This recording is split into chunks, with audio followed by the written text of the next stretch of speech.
여러분 안녕하십니까. 절기상 입동과 소설이 지났음에도 11월답지 않은 포근한 날씨가 이어졌는데 이젠 정말 가을과 작별 인사를 나눠야 할 것 같습니다. 오늘과 내일 돌풍과 천둥, 번개를 동반한 비가 내린 뒤 본격적인 추위가 찾아오겠습니다. 영하권에 강추위가 몰아칠 것으로 예상되는데 한파특보가 내려지고 서해안에선 눈이 내리는 곳도 있겠습니다. 가을이 가고 겨울이 시작됐습니다. 양정진 기자입니다. 대전과 충남 지역에는 가을을 보내고 겨울을 맞이하는 비가 내렸습니다. 우산을 든 시민들의 옷차림도 두툼해졌습니다. 내일 아침까지 비가 온 후로 날씨가 많이 쌀쌀해진다고 해서 오늘 우산하고 좀 따뜻한 옷을 입고 나왔습니다. 비는 내일 아침까지 이어지는데 특히 오늘 저녁부터 밤 사이에는 돌풍과 천둥 번개를 동원한 시간당 20mm의 강한 비가 오겠습니다. 충남 북부 지역과 충남 남부 서해안 지역에는 내일까지 20에서 70mm, 대전과 세종 지역엔 20에서 50mm의 비가 내리겠습니다. 한동안 11월 같지 않은 포근한 날씨가 이어졌지만 오늘과 내일 비가 내린 뒤엔 강추위가 찾아올 예정입니다. 기온이 큰 폭으로 내려가는데 내일 낮 최고 기온은 오늘보다 10도 가까이 낮아집니다. 낮 기온은 대전과 논산 12도, 세종과 계룡 11도, 당진과 태안 9도 등으로 아침 기온과 큰 차이가 없겠습니다. 특히 수요일부터는 영하권 강추위가 시작돼 한파특보가 내려질 가능성도 있습니다. 대부분 지역의 아침 기온이 영하 5도 안팎으로 전날보다 15도가량 떨어지겠고 낮에도 영하권에 가까운 추위가 이어질 전망입니다. 특히 보령과 서천 등 충남 서해안엔 1cm 안팎의 눈이 예상돼 올해 첫눈이 내리겠습니다. 한파특보가 발표될 가능성이 있습니다. 또한 찬 공기가 따뜻한 서해상을 지나면서 눈구름이 만들어져 30일에는 충남 서해안을 중심으로 가끔 눈이 오는 곳이 있겠습니다. 추위는 이번 주 내내 이어지는데 목요일엔 추위가 절정에 이르겠고 주말쯤부터는 차차 기온이 올라갑니다. 기상청은 내린 비가 올면서 도로가 미끄러운 곳이 있겠으니 속도를 줄여 운전하고 보행자 안전에 더욱 신경 쓰는 등 출퇴근길 안전에 각별한 주의를 당부했습니다. TJB 양정진입니다. 화물연대 파업이 나흘째 이어지면서 건설 현장에 레미콘 타설이 중단되고 타이어 출하량이 급감하는 등 곳곳에서 차질이 빚어지고 있습니다. 지역 건설업계에 따르면 대전 용문동의 한 아파트 공사 현장에 지하층 레미콘 타설 공정이 오늘부터 잠정 중단되는 등 파업에 따른 시멘트 출고량 급감으로 레미콘 생산이 끊기면서 건설공사 중단 현장이 속출하고 있습니다. 또 한국타이어 대전과 금산공장은 파업 이후 수출용 컨테이너 입출고량이 평상시의 40% 수준으로 줄었습니다. 현대차 아산공장 등 완성차 업계는 탁송 업무에 어려움이 커지고 있고 주요 업계도 기름 수송 차질로 재고 소진 우려가 커지고 있습니다. 윤석열 대통령이 미래 우주경제 로드맵을 발표했습니다. 우주 강국 도약을 위해 한국판 나사 우주항공청을 내년까지 개청하겠다고 했는데 그동안 우주 개발을 이끌어온 대전이 아닌 경남 사천에 설치될 전망입니다. 다만 대전은 우주산업 클러스터 삼각체제 하나로 연구와 인재개발 역할을 하게 되는데 먼저 어떤 내용인지 대전에 미치는 기대와 우려를 전해드립니다. 서울방송센터 이선학 기자의 보도입니다. 우주 강국을 목표로 오는 2045년까지 정책 방향을 담은 미래 우주경제 로드맵 선포식. 윤석열 대통령은 5년 이내에 독자 발사체 엔진을 개발해 2032년 달 착륙을 성공시키고 광복 100주년인 2045년에는 화성에 착륙시킨다는 계획을 제시했습니다. 달과 화성 탐사, 우주기술 강국 도약, 우주산업과 인재 양성 등 5대 정책 방향과 지원 방안이 핵심입니다. 우리의 도전과 열정은 멈출 수 없습니다.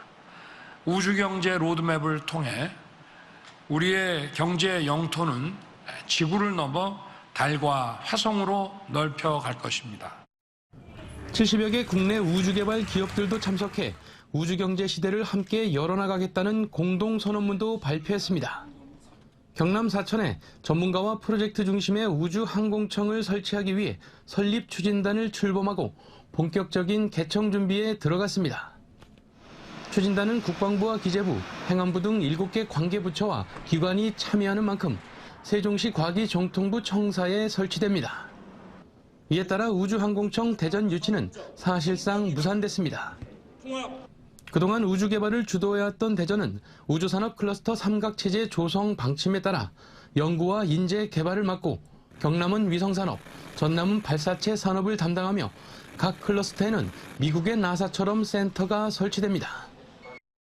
우주산업 클러스터 삼각체제를 통해 우주산업 인프라를 구축하고 시험 설비와 첨단 장비를 누구든 최적의 조건으로 활용하고 접근할 수 있도록 하겠습니다. 또 우주항공청은 단순한 행정 조직이 아니라 연구개발 중심의 전문가 조직으로 대전에 있는 항공우주연구원과는 협업체제로 운영되며 연구원들을 새로 뽑거나 항우연에서 파견이나 자리를 옮기는 방안도 검토되고 있습니다. 이에 따라 항우연에서 연구개발 인력이 대거 옮겨갈 경우 연구 역량이 위축돼 사실상 대전은 우주개발 중심 축으로서의 역할이 축소될 수 있다는 우려도 나옵니다.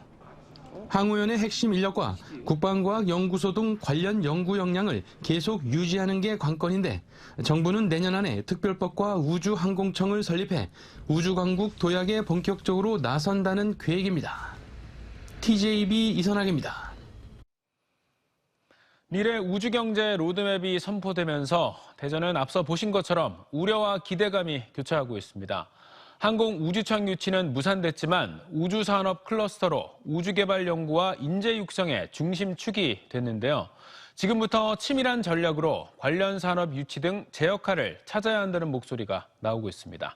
이어서 장석영 기자입니다.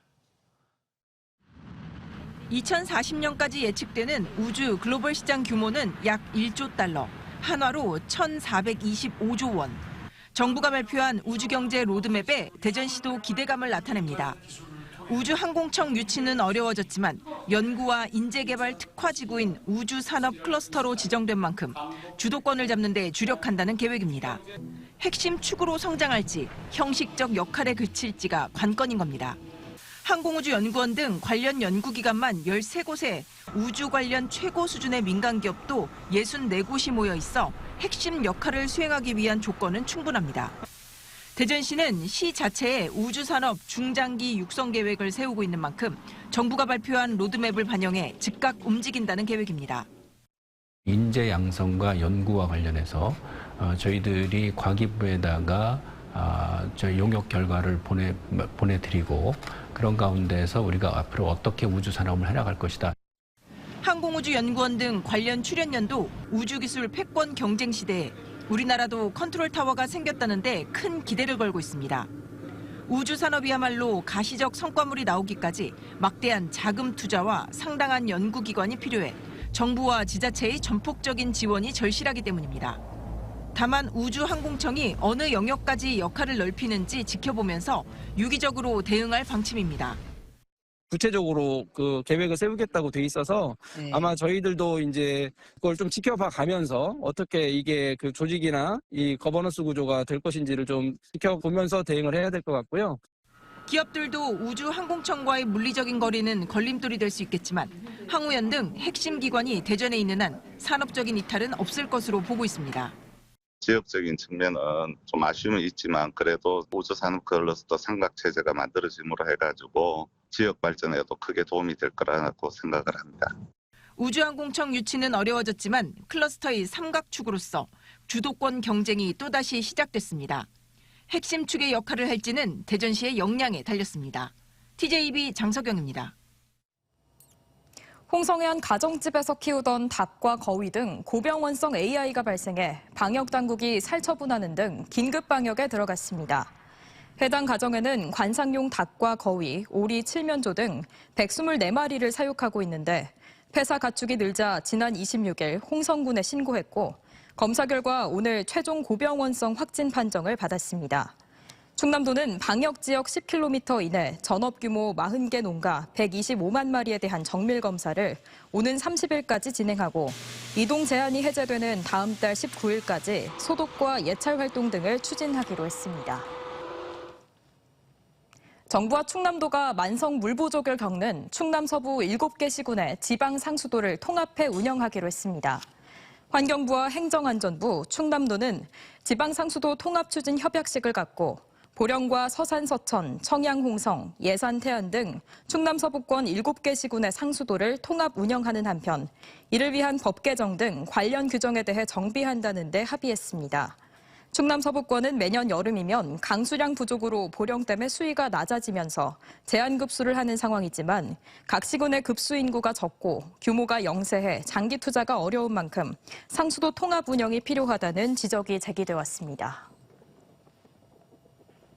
국내 3대 석유화학단지인 서산 대산산업단지는 그 중요성에도 불구하고 도로 접근성은 최악으로 꼽히는데요.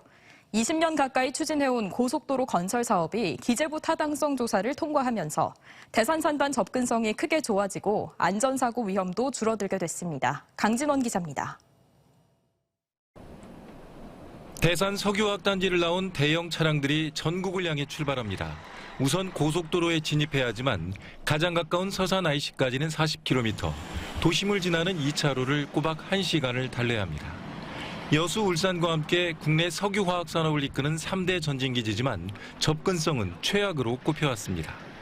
수많은 우여곡절 끝에 대산산단을 연결하는 고속도로 건설 사업이 확정됐습니다.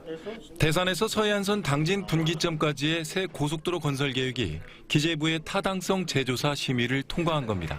5조 1,000억이나 되는 이런 어마어마한 세금을 내는데 산업단지 진입도로나 이런 인프라 면에서 굉장히 홀대를 받아왔던 게 사실입니다. 그래서 20년 만에 이 사업이 진행되는 큰 성과라고 좀 보시면 되겠습니다. 대산에서 당진 분기점까지 25.4km를 9,073억 원을 들여 2030년까지 4차로 고속도로를 연결하는 건데 기존 국도에 비해 40분이 단축됩니다. 당초 2005년 첫 예비 타당성 조사에서 탈락했다가 2016년 통과했지만 설계 과정에서 사업비가 36% 증액돼 재검증에 들어간 뒤 마침내 최종 승인된 겁니다. 대산산단 대형 차량들이 고속도로에 바로 진입하게 돼 시간, 거리 손실은 물론 안전사고 위험도 줄었습니다. 대산 당진 고속도로가 개통될 경우 이렇게 2차로를 달리는 대산 석유화학단지 대형 차량들의 위험한 질주 문제가 크게 해소될 전망입니다. 서산시와 기업들은 대산산단의 만성적인 교통난이 해결돼 경쟁력이 크게 올라갈 것으로 기대하고 있습니다. 여차가 통과돼서 우리 서산 시민뿐만 아니라 충남도민한테 희망을 안겨줬다고 생각을 합니다. 이 대산공단의 이 교통체증 문제라든가 서산의 물류이동 여러 가지 이런 측면이 원활하게 돌아갈 수 있도록 해줬으면 좋겠다는 바람을 갖습니다. 다만 현 계획상 완공까지 8년의 시간이 소요되는 만큼 더욱 빠른 추진을 위해 지역의 역량을 모아야 하는 숙제가 남았습니다. TJB 강진원입니다. 오늘 오후 2시 10분쯤 대전 서구 가수원동 남부순환고속도로 하행선 서대전 나들목 인근에서 50대 운전자 A씨가 몰던 14톤 음식물 쓰레기 수거차가 갓길 연석을 들이받았습니다. 이 사고로 A씨가 다쳐 병원에 옮겨졌고 차량에 실려있던 쓰레기가 도로 위로 쏟아져 인근 도로가 2시간 가까이 정체를 빚었습니다. 경찰은 A씨가 커브 구간에서 빗길에 미끄러져 사고가 난 것으로 보고 정확한 사고 경위를 조사 중입니다. 최민호 세종시장은 법제연구원 포럼에서 특별자치시인 세종시에 특별자치도인 제주도와 같은 수준의 행정, 재정적 지원이 이루어져야 한다며 현행 세종시 특별법은 부족한 부분이 많다고 주장했습니다. 최 시장은 광역과 기초단체 업무를 모두 수행하는 국내 유일의 행정체제지만 공무원 수는 기초단체 수준에 불과하다며 심지어 보통교부세 지원도 인구가 비슷한 경남 양산시의 3분의 1 수준이라고 밝혔습니다.